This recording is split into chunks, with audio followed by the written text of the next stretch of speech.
शेतकरी मित्रांनो, यामध्ये तुम्ही बघताय कशा प्रकारे संत्रा या ठिकाणी लागलेला आहे। आपल्या भागात मोसंबीचं प्रमाण जास्त आहे, कोणी कोणी शेतकरी संत्रा सुद्धा करतात। सरांनी या ठिकाणी संत्रा जो लागवड केला तर संत्र्याच्या बाबतीमध्ये काय बदल, पैसा कशा प्रकारे होतो, फळगळचा प्रॉब्लेम मोसंबीला आहे तसा याला आहे का, व्यवस्थापन कसं केलं जातं, त्यानंतर मोसंबीला आपण शक्यतो बांबू लावलेले बघत नाहीत, जिळ्या लावल्या जाते पण एवढ्या काटेकोरपणे लावलेले दिसत नाहीत। माल जर बघत असाल तर खूप माल आहे। तर ते सगळे प्रश्नांचे उत्तर सारांकडून आपण घेऊ। सर राम राम। राम राम। आपलं एकदा नाव सांगा आणि कशा प्रकारचे हे सगळे प्रश्न विचार त्याचे उत्तर पण द्या। चालेल। मी विश्वनाथ दहे, राहणार मानवत, मौजे नागर जवळ येथे माझा संत्र्याचा प्लॉट आहे। हा आहे नागपुरी संत्रा आणि हा आपण लावलेला आहे इंडो इस्रायल पद्धत, म्हणजे बेडवर संत्रा घेतलेला आहे आणि याचा अंतर आहे 2 पूर्व पश्चिम अंतर आहे 18 फूट आणि 2 झाडामध्ये दक्षिणोत्तर अंतर आहे 10 फूट। हे 5व्या-6व्या वर्षी पूर्ण अंतर मिळालेलं आहे आणि हा बेड आम्ही कधीही विस्कळीत करत नाही, त्याच्यावर कशी मशागत करत नाही, 0 टिलेज आहे। त्याच्यावर सगळा पाला पाचोळा गवत उपटून सगळं त्याच्यावर टाकलेलं आहे, मल्चिंग झालेलं आहे। सेंद्रिय मल्चिंग झाल्यामुळे याच्या खाली गांडूळ तयार होतात, याच्यात पांढरी मुळी वाढते। याच्यात जे काही आम्ही ठिबकद्वारे खतं वगैरे देतो ते याच्यातून दिल्यामुळं खूप मुळी वाढून झाडं हे बळकट आणि हिरवीगार, रोगराई अजिबात नाही। रोगराई याच्यामध्ये फायटोप्थोरा वगैरे डिंक्या वगैरे असायचा, परंतु आता तो पूर्ण डिंक्याचं निर्मूलन झालेलं आहे आणि चांगला बाग आता विकसित झालेला आहे। तो जवळपास 6 वर्षाचा आता प्लॉट आहे। इंडो इस्रायल पद्धतीने केलेला आहे, बेडवर आहेत, 10 फुटावर 18 फूट बाय 10 फुटाचं स्पेसिंग केलेलं आहे। सेंद्रिय आणि रासायनिकचं कॉम्बिनेशन करून हा प्लॉट चालू आहे आणि जो बेड आहे त्या बेडवर जेवढा काडी कचरा गवत धेंच्या यांचं सगळं मल्चिंग केलं जातं। सेंद्रिय मल्चिंगमुळं मायक्रो क्लायमेट तयार होतं आणि तिथं गांडूळ आणि पांढरी मुळी वाढायला आणि तिथली मुळी डिस्टर्ब होत नाही। आम्ही तिथं हालचाल किंवा मशागत करत नाही।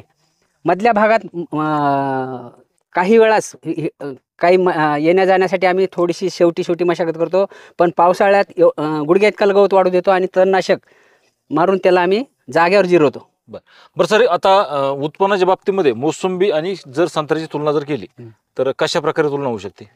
मोसंबी आणि संत्रा उत्पादनाच्या बाबतीत एकदा संत्र्याचा माल लागला तर त्यांना माल खूप लागतो, फक्त सपोर्ट द्यायची जरूरत असते। फांद्या अशा कमकुवत असतात आणि याला रेट पण चांगला आहे। दक्षिण भारतामध्ये याला रेट चांगला आहे, याचा माल पूर्ण दक्षिण भारतामध्ये जातो। एकरी जर उत्पन्नाच्या बाबतीमध्ये जर विचार केला तर कसं उत्पन्न येऊ शकतं? आता हे आमच्या झाडावर आहे, आमचं जवळपास एक झाड 2,500 ते 3,000 रुपये देतं आम्हाला यावर्षी। वार्षिक एक झाड 2,500 ते 3,000, 2,500 ते 3,000 एक झाड बसलेले। एका एकर मध्ये 250 ते 300 झाड बसतात 18 फूट बाय 10 फुटामध्ये। आता माझे इथं जवळपास 1100 झाडं आहेत, तर त्याच्यापैकी यावर्षी फक्त 250 झाडं फुटले। 250 झाडाचा कॉन्ट्रॅक्ट दिलेला आहे, तो म्हणजे ठरलेला आमचा 5,11,000 मध्ये गेलेला आहे तो। 250 झाडं 5,11,000 गेलेले। सगळं मॅनेजमेंट त्यांनी करायचं आहे, आम्ही काहीच करणार, सर्व तेच करणार, लावून देणार। बांबू आमचेच आहेत, परंतु गुंड्या बारीक अशा लागल्या त्यावेळेस देऊन टाकला त्याच वेळेस घेऊन टाकला। त्याच्यानंतरचं नियोजन स्प्रे खत तोच देतो। त्याच्यात तुम्हाला काहीच करायचं। बरं। तर असं मला वाटतं बघायला पाहिजे, आपल्या भागामध्ये मराठवाड्यामध्ये कमी प्रकारे आपण संत्रा पाहतो, पण सरांचा संत्रा पाहिल्यानंतर असं वाटतं की खूप चांगल्या प्रकारे संत्रा या ठिकाणी येतो। जमीन वगैरे मोसंबीची जी आहे ती सेम हिला आरामात 1.5 क्विंटल माल आहे। चोह बाजूने याच प्रकारे माल लटकलेला आहे, तुम्ही बघू शकता कशा प्रकारे माल आहे। आणि याला काढायला किती दिवस लागतील? 1.5 महिना लागेल, अजून 1.5 महिना लागेल। मार्चच्या पहिल्या आठवड्यात निघून जातो। बरं। तर संत्र्याचं हे पीक तुम्हाला कसं वाटलं नक्कीच कमेंटमध्ये लिहा।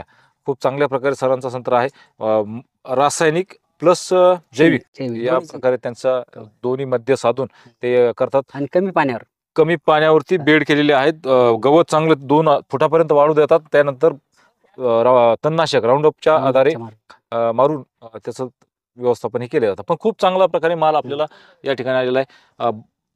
वेस्ट डिकम्पोजर, गोकुळामृत, बायोरिच, त्याच्यानंतर शेणखत या आधारे ही सगळी बाग लावलेली आहे।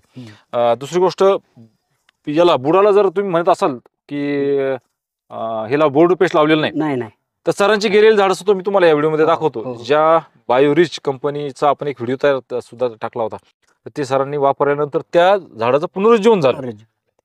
तर हे सुद्धा उल्लेखनीय कमी आहे. तर उभे वाढणारे संत्र्याची झाडं चांगले शेतकऱ्यांना पैसे मिळवून देऊ शकतात.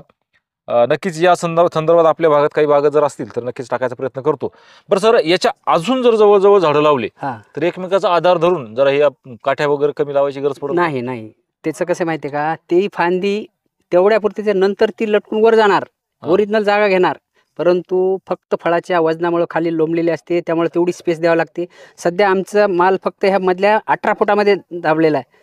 तिकडल्या झाड एकमेकाच्या फांद्या जवळ येऊ देत नाही. बरं बरं बरं. म्हणजे तुमचं जे अंतर आहे तुम्ही किती सांगितलंय? 18 फूट 18 बाय 10 10. ते योग्य आहे का? योग्य, एकदम योग्य. 20 बाय 10चं स्पेसिंग आहे, परंतु मी अजून त्याच्यात 18 केलं. बरं बरं बरं. म्हणजे शासनाचं जे स्टँडर्ड बघायचं तर 20 बाय 10चं स्पेसिंग आहे अल्ट्रा हाय डेन्सिटीसाठी. Okay okay. हा. तर नक्कीच या बाबतीत आपण विचार करावा. चांगलं पीक आहे.